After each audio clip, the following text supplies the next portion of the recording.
this month, Marvel's going to release the reprint of the X-Men Inferno Omnibus. And I do have my copy on pre-order, but then I thought maybe it would be cool to look back at all the single issues that made up this famous X-Men crossover event from the 80s. Check it out.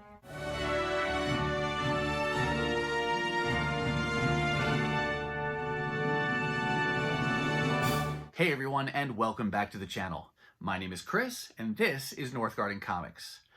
I am excited to get my first ever omnibus in the mail in the form of the X-Men Inferno event omnibus.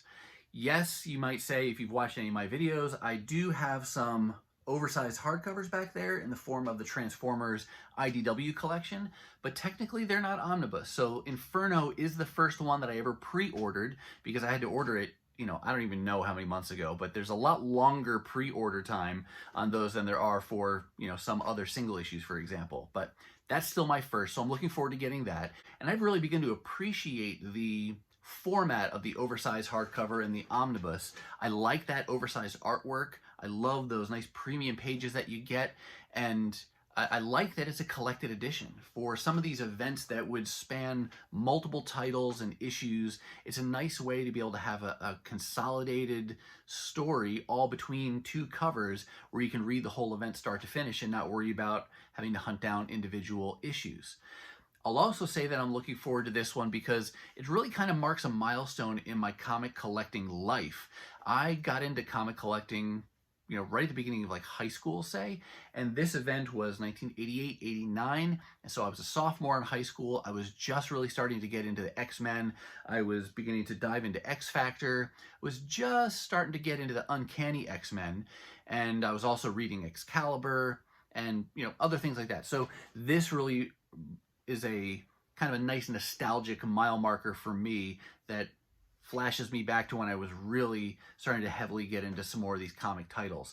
Although I will admit that I don't know how aware I was of this event going on, and I think it's even billed as the first true X-Men crossover event where the story continued from issue to issue across titles, primarily through X-Factor and X-Men, though as we'll see there were other titles involved. But I wasn't really aware of that at the time, so it's more the covers flash me back, the artwork flashes me back, and some of the different plot lines pull me back to those early days of collecting. So that omnibus will be a nice marker on my shelf, or a nice commemoration of this early part of my childhood love for comic books. That being said, I still consider myself primarily a single issue collector. In fact, the few times in the past where I've gotten, for example, a trade paperback, it quickly became my desire to hunt down those single issues that made up that story. Case in point is Daredevil's Born Again story. Someone gave me the trade paperback, I read it, I really enjoyed the story, and then I started to think, maybe I could find these single issues. And since then, I've found that entire story. So I always come back to those single issues, and as I was looking forward to this omnibus coming out, it got me thinking back to the single issues that make up this event. And I don't have all of them, but I do have most of them, especially the mutant-related titles. And there's some other tie-ins that we'll talk about in a little bit here. But I thought, wouldn't it be cool to look back at those single issues and kind of walk down memory lane and revisit that artwork and those covers and things like that, because that's so much of what stirs up those good memories about that story, and to do that in anticipation of the release of this omnibus. So in just a minute, I'm going to swing the camera around and we'll take a closer look at these covers. But before I do, let me say, if you're new to the channel and you like this kind of content, please take just a second and hit that subscribe button. And as you watch, if you see something you like, give it a thumbs up. And please let me know your thoughts and questions down below. Well, now that I've got the housekeeping out of the way, let's get me out of the way and give you a closer look at these books. All right, we're going to kick things off here with X-Factor issue number 33. And you'll notice right away that it doesn't have the Inferno banner on the cover, and that's because these first few issues you're going to see are really preliminary and laying the groundwork for the, story proper that will have that Inferno banner on it. And we're not going to look through every issue, and I'm not going to talk a lot of plot details, primarily because I don't remember all of them. I have not read this entire event. I had some of these issues as a kid and read them, but that's a long time ago. But I didn't have a lot of the issues, so I've pieced them together over time as back issues. And so I'm looking forward to reading the event in its entirety when I get my omnibus. But just wanted to flip through this a little bit, because even as I prep for this video, looking through some of these pages, seeing these old panels just flashes me back, seeing to a time when XFactor was using Apocalypse's ship as their base of operations. You had, where is it over here? You got Boom Boom, classic character from the late 80s, early 90s. And then I remember getting kind of freaked out by these panels here. I wasn't young, I was a teenager at the time, but it's still a little bit freaky to read, where you've got Orphan Maker climbing in the window here in this family's home. I love this line. It's a Transformer, I think. Josh said they're just toys, but I knew they were really real. I thought they were really real at the time too. But no, that's Orphan Maker coming in, puts the kids into a trance here. I don't even remember what Orphan Maker throws on them, but it kind of freezes them up. And then the parents come in, and then this panel right here, blam, blam, blam, blam, just takes out the parents. Thus the name Orphan Maker. And then Nanny having the line here, "You're the best little Orphan Maker in the world." And I just remember being kind of freaked out by Nanny and Orphan Maker. And still a little freaked out now. They're definitely not, they were kind of creepy characters. But just great to see this art back here. Walt Simonson art, Louise Simonson doing the writing. This is a classic panel that flashed me back as well. Love the way Beast's hand is real large in the foreground there. Nice depth on that.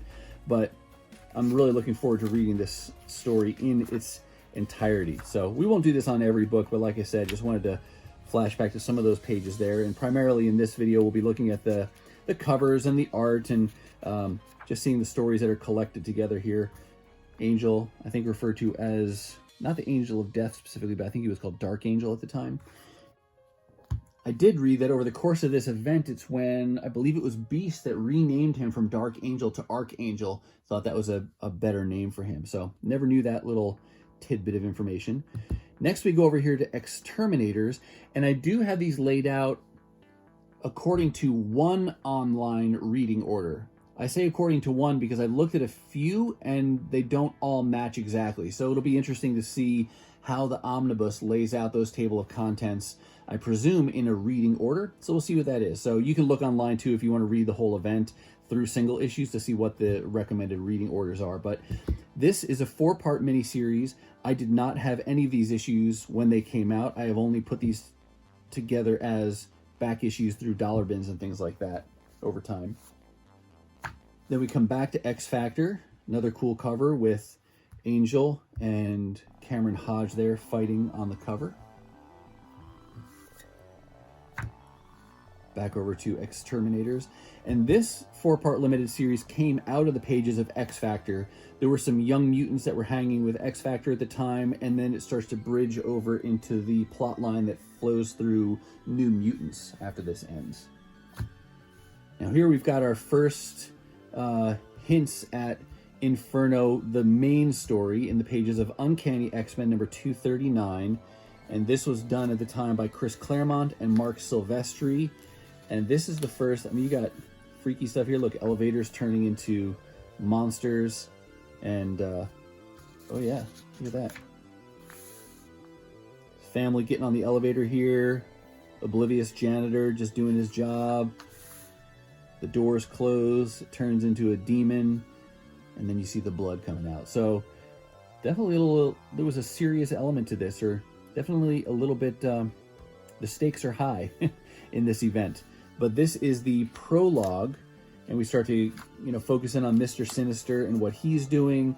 Of course, some of the main characters in this event: Sinister, Madeline Pryor, Ilyana Rasputin, aka Magic, and then our mutant teams of X-Factor and the X-Men, and others that we'll kind of see as we go through here. But still continuing some lead-up stories here with Jean Grey and Cyclops as they're trying to track down Cyclops' son, Nathan Christopher Summers, aka Cable, and he plays a role in this as well.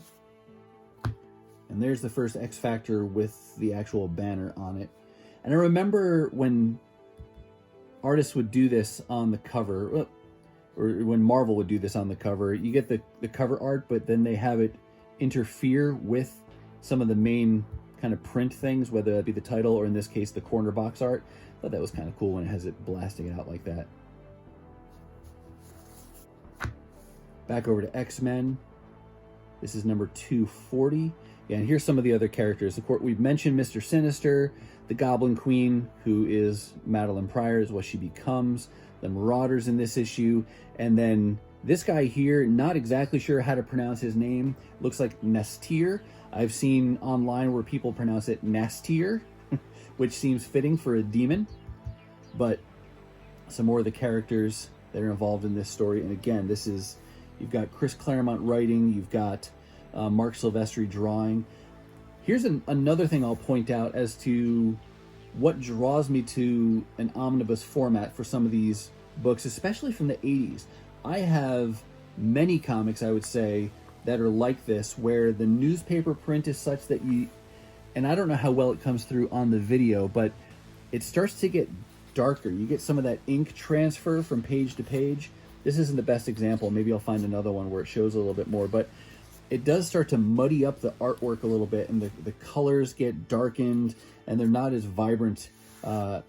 Maybe that's a sign of age, and just they looked better at the time that they were originally printed. But in that omnibus format, you won't have any of that. You'll have that nice high-grade glossy paper, and a nice way to preserve that art and to present that story. So I'm looking forward to having the omnibus for that as well. Coming back over here to Exterminators, we're into number 3. And now we start to bridge into the New Mutant storyline, which follows more closely Magic and her transformation, or the demons trying to transform her into, what's it called, Dark Child, that they want to make her? Yeah, Magic, but called by some the Dark Child. And they want her to use her soul stored to open a permanent doorway between Limbo and our world so that the demons can come through and take over. And definitely some dark themes. You know, they, in the early parts, they're talking about their kidnapping babies because they need babies to keep the gate open, to fuel the gate between Limbo and Earth. Why babies? Why not electricity or something sci-fi sounding? Or, you know, we think of fuels in our world today, and nothing in our world requires babies to be the fuel. But I guess when you're talking demons and the gates of hell and things like that, taking over the world, that it would need to be something dark and sinister like baby fuel. Back over here, wrapping up Exterminators number 4, and then pulling in the New Mutants as well. And again, this story will continue in the pages of the New Mutants. Here's New Mutants number 72, and there you go, guest starring the Exterminators. And there you have Nestir, and then you have Magic, but in her Dark Child form, where she's got the hooves and the horns and the tail, and she's transforming there. And we're back over here to Uncanny X-Men, number 241. And there's your Nathan Christopher Summers, Madeline Pryor. And back over to X-Factor, number 37. Another great cover. Some great covers throughout this event. And that's one of the things I really appreciate about the single issues. You know, I haven't obviously seen too many omnibus yet because Inferno's my first one, but I really hope they preserve the cover art from those, because it's fun to be able to see those and to revisit those. Here's New Mutants number 73, a double-sized spectacular at a whopping $1.50 price tag. Seemed expensive at the time, but that would be awesome today.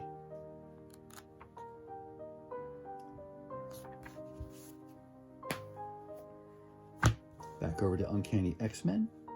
And I thought it was cool, too, for a couple of these issues where they left out the Uncanny and replaced it with Inferno. I don't know. Small thing, but I thought that was cool looking, too. And now you really see them merging together here, where you've got the original 5 X-Men, who at this time were X-Factor, coming into the pages of Uncanny X-Men. And then X-Factor 38, cool cover with Madeline Pryor, the Goblin Queen, fighting Jean Grey.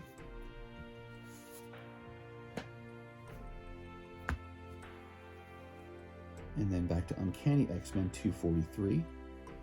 You know, some of the seeds for this story too were really kind of, I don't know how else to say it. Cyclops was kind of a jerk. You know, after he thought Jean Grey was dead, and then he meets this woman from Alaska, Madeline Pryor, who has an uncanny resemblance to Jean Grey, and we won't talk about any more detail there, but falls in love with her. They get married. They have a child, Nathan Christopher Summers.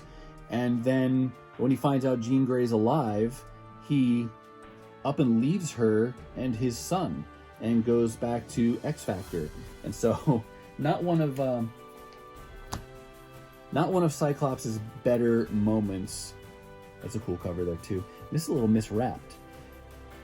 Another thing I'll point out, and maybe you do this too, when you go back and reread some of these stories, do you look back at these issues and then start to say, ooh, I think I need an upgrade copy of that? I don't remember offhand if I had this one from when it came out or if I picked it up as a back issue, but this miswrap here makes me want to go back and see if I can find an upgraded copy. But at the same time, I'll admit, there's so many books to collect out there that if I start to open that Pandora's box of all the old issues I want to get upgrade copies for, oh, that could become a large and daunting task.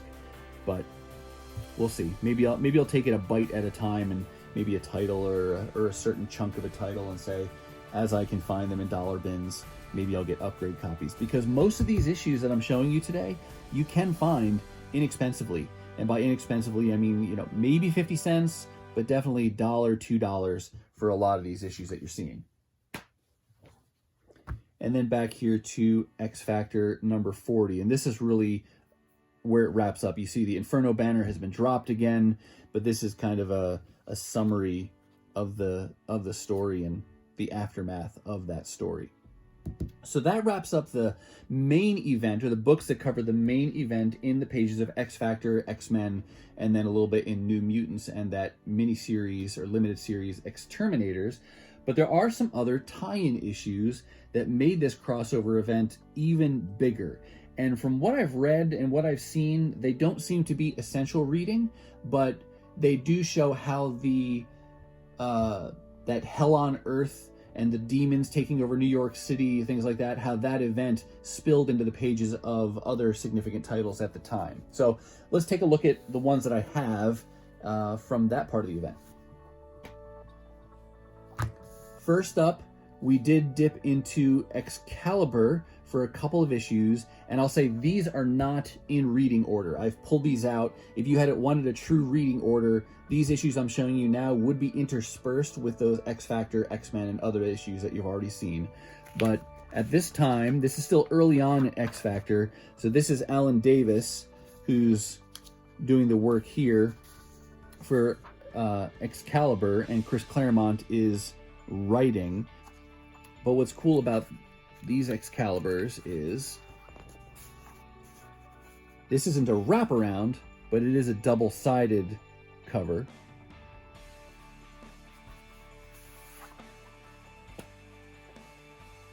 And then similarly for Excalibur number 7, let's see if I can open this gently. Here you have a cool wraparound cover there. So again, I hope that some of this is preserved and represented in that omnibus when it comes out.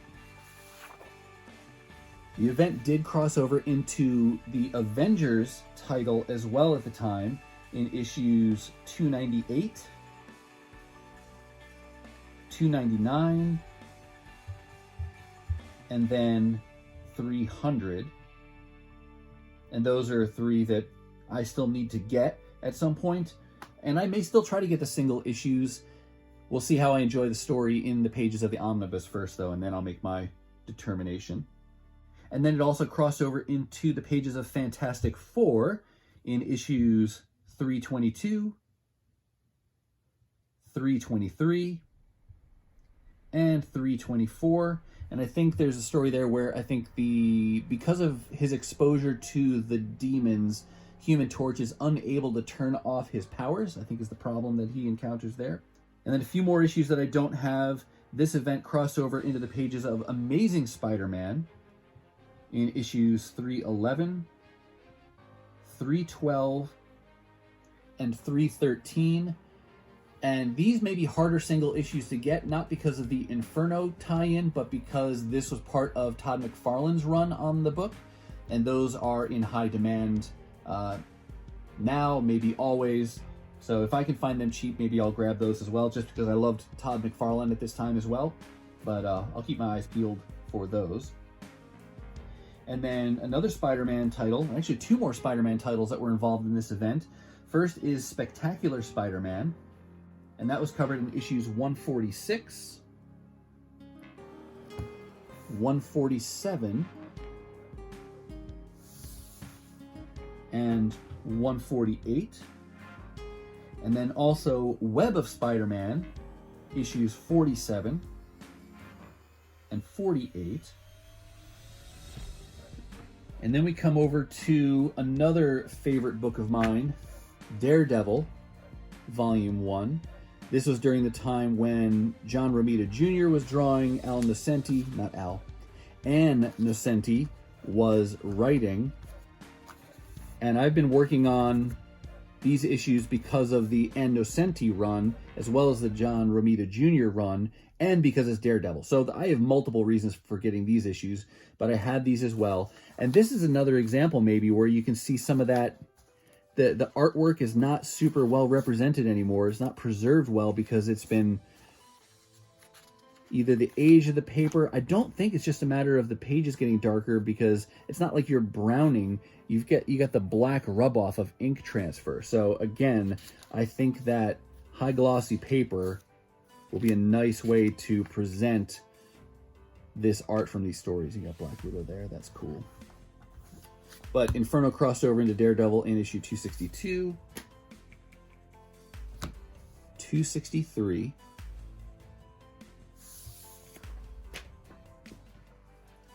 and 265. I always thought that was a super cool cover. I guess that's Nestier there. And there's something very appropriate about Matt Murdock, Daredevil, fighting demons, whether that be literal or figurative. It's right up his alley. So cool to see this event cross over into other titles like Daredevil. And then one last book to share. Not one that ever really gets talked about, but X-Factor Annual number 4. And from what I've read, this is where you get some aftermath in the pages of X-Factor, and I believe some of these pages are pulled into that omnibus as well. So again, when you're collecting the single issues, it's very easy to miss some of these little bits of a story here and there, but when you can get it in the form of an omnibus, you don't miss anything. And again, like I said, I enjoy both formats. So even though I have some of these single issues, I'm glad that I'm getting the omnibus to be able to read the collected edition, but that in turn may motivate me to go fill in those single issue holes where I can, to have that complete story in single issue format, especially when it's affordable, if I can find these books in 50-cent and dollar bins. All right, that's going to do it for me, and that's going to wrap up this look back at the single issues from the X-Men Inferno event.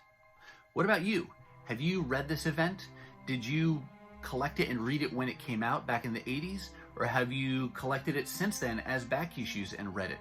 Are you a fan of the omnibus and collected editions, or do you lean more towards single issues? Or are you like me and you're a mix of both? Let me know your thoughts again in the comments down below. If you're not quite ready for the fun to stop, I've got some hand-selected videos here for you to check out. And as always, thank you so much for watching, and I'll see you next time.